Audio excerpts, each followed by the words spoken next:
By now, many of you have heard of Lost Wave, publicly accessible music that's often uncredited and hard to find information about. People often form searches for particular songs based on a collective interest, due to the song's vibes or catchiness, implying that the song is of high quality and deemed worthy of a search effort. Songs such as Everyone Knows That, Subways of Your Mind, and How Long typically fall into this category, and are sometimes referred to as Lost Wave's finest.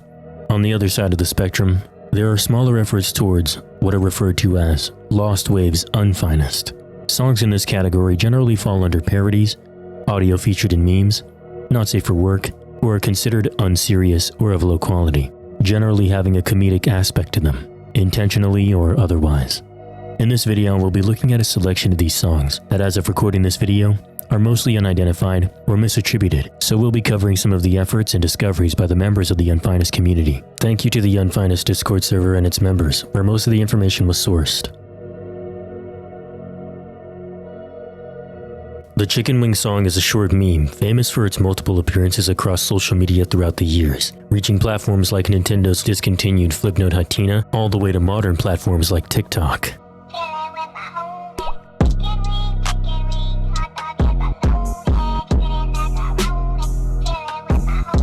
Many instances of the song are remixes, or completely new recordings with unique vocals, such as the version by Fred Blankenberg,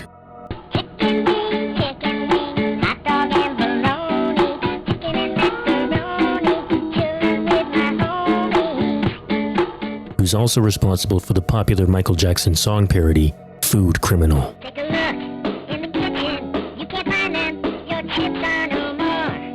There's no Fritos, no more Twinkies, just some crumbs on the floor. Complementing the audio's mimetic nature, the assumed original version is simply an a cappella of a young boy singing the tune.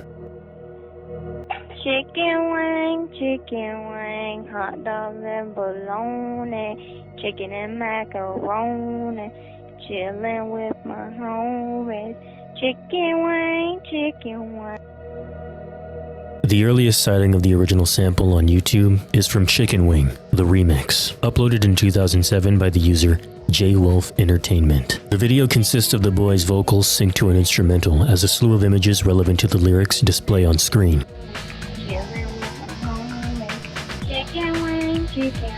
The remix is 1 minute and 15 seconds long. After fading out, it plays a mostly unedited version of the audio, paired with an image of a morbidly obese naked woman.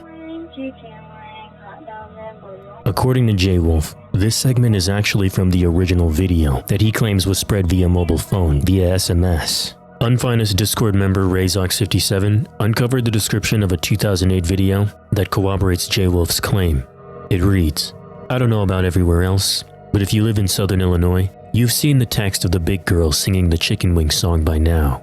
Initially, I was skeptical about the efficiency of sharing such a video via SMS, given the time frame, until the 3GP format came to mind, which was a video format made specifically for early mobile phones. Videos of these kind can be found all across YouTube, and presumably the entire internet. For those who might be new to my channel, I've featured a few in my obscure YouTube videos series. I wonder if the original video ever made its way onto any file sharing services from back in the day, as I couldn't find anything like the original on YouTube, aside from JWolf's remix video. In the description of Fred Blankenberg's Flipnote-based rendition, he credits the original song to a person named Purple Panda, and another user who goes by Chubby, for making it popular. This information is unintentionally misleading, as it strictly refers to their presence on Flipnote Hatina. Both Chubby and Purple Panda are being credited for visuals within the video, such as Original Chicken Wing and Hot Dog, and Homies in Front of Wall, as frames of animation could be copied and pasted between Flipnotes, and imagery was often stolen and reposted without proper credit. Enough with this blessed flip, please. I don't see the appeal to it. I don't know why you keep reposting and stealing and reposting this. I mean, honestly, even the cat is better than this. Anything is better than this. So Purple Panda's credit for the original song is referring to their unique recording, featured in their original Flipnote, not the version paired with the obese woman. Returning to JWolf's video, something of note is that the audio he claims to be the original has been sped up and cut early, at least when compared to an instance that was discovered via a song titled Revealed by an obscure Ohio-based rock group named Graphite, featured on their project Reversion to the Mean, in which, at exactly 4 minutes and 40 seconds, includes a longer, higher quality version of the sample, which may be the most undoctored version available as of me writing. Chicken wing, hot dogs and bologna, chicken and macaroni, chillin' with my homies. Chicken wing. This was discovered by Unfinest Discord member Fielder, who prior to this shared a link to a website that contained a sample very similar to the one found in the song that dates all the way back to August 31st of 2011, the only major difference being that it's cut 2 seconds shorter. In spite of the song's persistent relevance, some have argued against the Chicken Wing song having any true origin at all, likening it to a piece of so-called child lore, similar to the Cool S, having been cemented as a familiar object of culture that many will recognize, despite not knowing exactly who or where it came from. Chicken wings, hot dog and bologna, chicken and macaroni, chillin' with my homies. Yeah! On May 12, 2007, the user A Siren for Life uploaded a video onto YouTube simply titled Ugly Barbie Girl. As of me writing, the upload sits at over 4 million views and just so happens to feature the infamous creepy ugly guy image. I'm an ugly girl. My face makes you hurl. Sad I have it. I should bag it. Acne everywhere. Unwanted facial hair. I'm a relation. I could imagine that this was many a child's first encounter with it. Multiple commenters specifically expressed just how terrifying it was for them at the time. The parody is heavily misattributed to Weird Al Yankovic, which you'll find was very common for nearly every parody that graced the interwebs during the height of peer-to-peer file-sharing services like LimeWire and Kazaa. Users would list songs under the names of already well-known artists, either out of genuine ignorance or to appear more enticing to download. This how I got popping. They had an app called LimeWire. I would look at the Billboard charts, top 20. I crank that to LimeWire, and I title it 50 Cent in the Club. Britney Spears, woody woody woo. Eminem, do da da da da. Then they'll go there, download that song, they hit play, it go, you don't. So they're like, what the fuck is this? Relevant pieces of information regarding Ugly Girl are that the song is believed to be from 1997, having originated from Canada and being produced by a radio station located in Edmonton. Evidence supporting this consists of 2 mentions discovered within an old Google Groups thread from 2 users who seem to live in Edmonton, as well as all available versions of the song lacking its complete intro, having been recorded off of a radio broadcast. The original song's dialogue goes, Bobby, Hi, Ken. you wanna go for a ride? Sure, Ken. Jump in. whilst in the parody, we hear what is believed to be someone quickly switching between radio stations before awkwardly cutting to, "Wanna go for a ride?" Wanna go for a ride? Sure, Ken. Well, forget it. Concluding that this particular recording lacks about 2 seconds of audio, an aspect that's remained consistent across all available downloads so far. A member of the r/uglygirl Lost Wave subreddit, Broken Bricks, did some extensive research and discovered a potential lead within a Usenet thread centered around one-hit wonder parodies, where a user cites Killer Spam, a defunct website owned by the late John Mimoser, a known parody artist of whom many of his songs were misattributed to Weird Al, such as 9 Coronas and My Girlfriend is Inflatable. Go figure. In order to confirm or rule out John Mimoser, Broken Bricks reached out to the Dr. Demento Show, a radio show that began in 1970, specializing in novelty songs and comedy sketches, and is credited for putting Weird Al Yankovic on listeners' radars, as well as playing many of John Mimoser's songs, according to archived playlists. Broken Bricks has attempted to make contact on 2 occasions, but as of June of 2025, he's yet to get a response. Another Reddit user, LittleTruth4421, discovered 2 Russian Usenet users having downloaded a rip of the song in November of 1997. However, the song is credited to Yukua. This could be a typo, or mean absolutely nothing at all. The earliest listing of the song that we know of with a downloadable file attached is listed as Not Aqua, uglygirl.mp3. The website where the song was hosted simply listed as having been modified on January 18, 1998, just 2 months after the Russian users mentioned having the song. Unfinest Discord member RayZox57 discovered an old website owned by a person named Kusoyaro, who'd used the parody in a 1999 AMV called Ugly Girls of Anime. The user claimed that Aqua themselves are responsible for the parody, though his claims aren't backed up by any substantial evidence. Years later, in 2005, when asked on an Aqua-themed forum, Kusoyaro stated they acquired an MP3 of the song via their college's shared network. Also, featured on the forums was a section dedicated to mysterious songs, Unfortunately, this page was not archived via the Wayback Machine. Searchers speculate that it's highly likely that the song came up in one of these threads, and that it might provide us with a new lead. But for now, it's nothing but a dead end. As of now, Broken Bricks is the one mostly keeping the search alive. In a Reddit post made on January 15, 2026, they speculate the possibility of the song having not originated locally, but rather being commissioned to a professional group responsible for the production of song parodies, such as the American Comedy Network, that were made up of former DJs that provided comedy material in the form of parody songs to local radio stations. Though the John Mimoser lead hasn't been dismissed either. Broken Bricks recently issued a call to action to anyone willing to help document parody services throughout the US and Canada, or provide an archive of John Mimoser's long-defunct website, Killer Spam, which should ultimately be able to confirm whether or not Ugly Girl is a part of his catalog.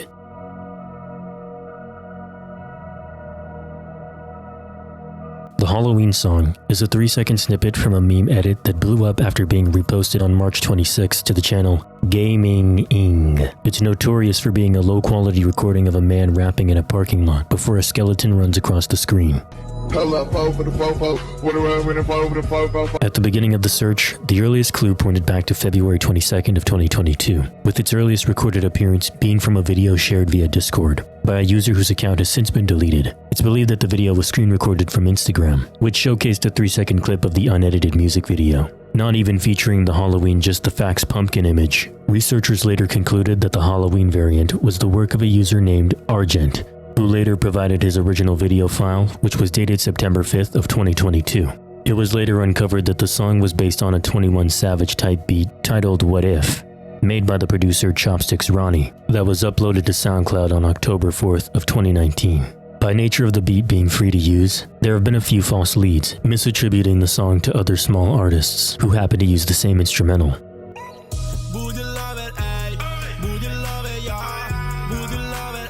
Throughout the search was a surprising amount of attempted hoaxes, an example being from late 2023, when a video was uploaded to YouTube claiming to be the full song. Welcome to the fun show. Halloween just a fact.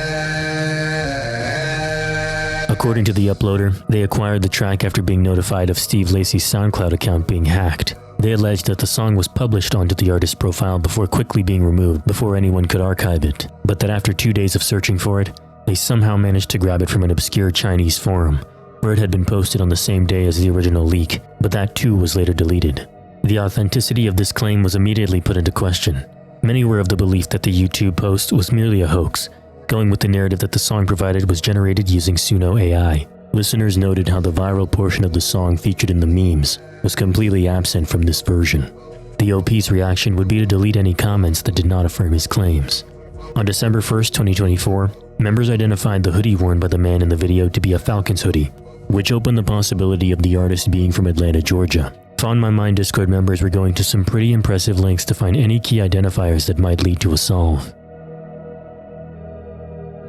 Finally, on October 20th, 2025, the Discord user Fern_OK came forward with their discovery that within an Instagram comment section, a user asked if anyone had the original video, where to everyone's surprise, the creator of the song, who goes by Sage Cells, replied directly to the comment, claiming that it was his and that he could provide it. This is when Fern looked into the account, and though their profile was empty, they searched for the name Sage Cells on other platforms and came across an alternative Instagram account called SageCells.mixtape, which contained a 6-track mixtape, with the last track featured being the sought-after Halloween song, officially titled Cam and the Gram.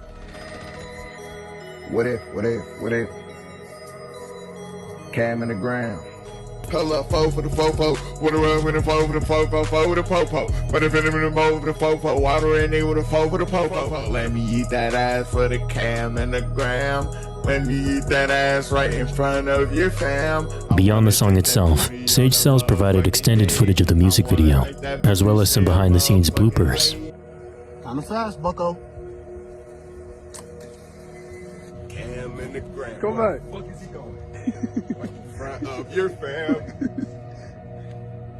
For the fofo. Stop fucking dropping. For the fofo. For the fofo. Hit that note.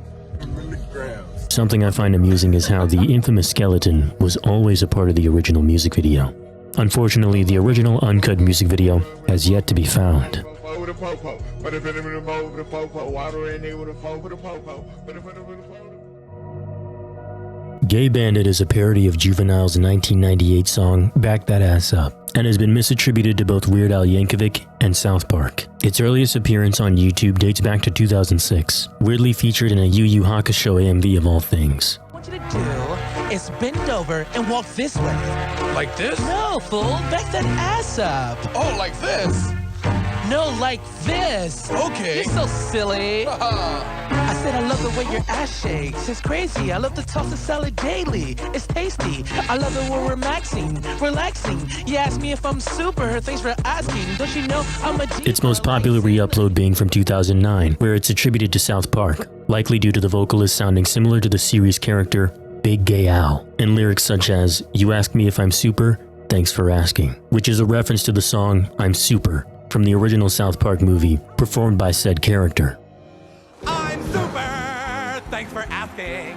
All things considered, I couldn't be better, I'm a thing! Researchers had initially settled on the time frame of 1998 to 2001 for the parody's release, based on multiple forum threads made on January 7th and February 13th of 2001, where the OP asked members to share their MP3 playlists, and within a user's reply, the file name for backthatassup.mp3 can be seen. The file from February lists the song under Big Gay Al, while the post from January credits the song to My Gay Uncle. It was later discovered that the file from January was referring to a punk rock rendition of Back That Ass Up by an entirely different group named My Gay Uncle.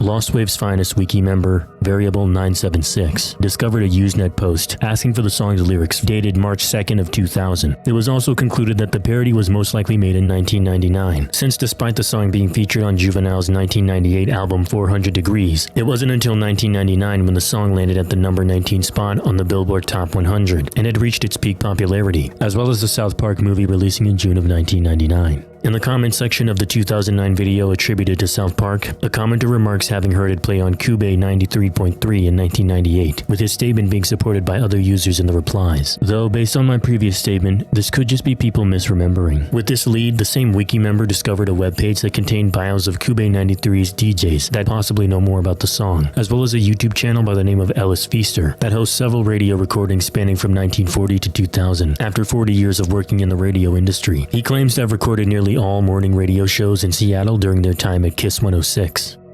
As of now, the members of the Search have set their hopes on Robert Tepper due to his quote-unquote outrageous personality and sense of humor, and having his own morning show called The T-Man Show, which aired from 1995 to 2009. The consensus is that out of all documented DJs, he'd have been most likely to have played Gay Bandit. Livin' La Vida Homo is another gay parody, this time of Ricky Martin's hit song, Livin' La Vida Loca. It features an adult male vocalist singing about his preference for male relations, in explicit terms. From the perspective of Ricky Martin, the earliest record we have of the song's existence is from an obscure flash game called Dress Ricky Martin. I'm into hairy asses, dildos and Benoit balls. Uploaded to Newgrounds on April 25th, 2000. It is in fact the first dress-up game ever uploaded to the platform. Couldn't have been a better fit, to be honest. In the past, the song has been misattributed to Weird Al, Bob Rivers, and Howard Stern. I wasn't aware of Howard Stern being responsible for any parodies prior to this, but just comparing his speaking voice to the song's vocalist, I can see how someone could believe that. And what Artie did, and Artie and I were talking, and Artie had a family dinner. Yes. The night before with about 27 people or something in his family at the 21 Club. How was that, Artie? I'm into hairy asses. But apparently this isn't the case. It was at one point misattributed to a duo named Todd and Tyler due to their album Greetings from Throckmorton, which features a track of the same name. They were contacted, and when they replied saying that the version provided is similar, but it's not their version, which also happens to be completely lost. It's more reasonable to believe it was made by a random, due to its general low quality. The parody is sung directly on top of the original song, including Ricky Martin's vocals in the background. It's believed to have been spread via the peer-to-peer file sharing service Napster. A Usenet thread from the year 2000 was discovered where within it, a user made reference to downloading two versions of songs with the same name, both claiming to be by Howard Stern, but one being notably longer and the other sounding like an imposter. Concrete information on either of these versions is very scarce. As far as length, the Todd and Tyler version is listed to be 2 minutes and 50 seconds long. The version featured in Dress Ricky Martin is 1 minute and 46 seconds long. There are multiple web pages from back in the day dedicated solely to classifying songs that have been falsely attributed to Weird Al, many of which credit the parody to someone named RJ, who is apparently the lead singer of a band called Fishheads. But this lead hasn't been elaborated on in any detail, and could be referring to some entirely different version. It's very hard to say.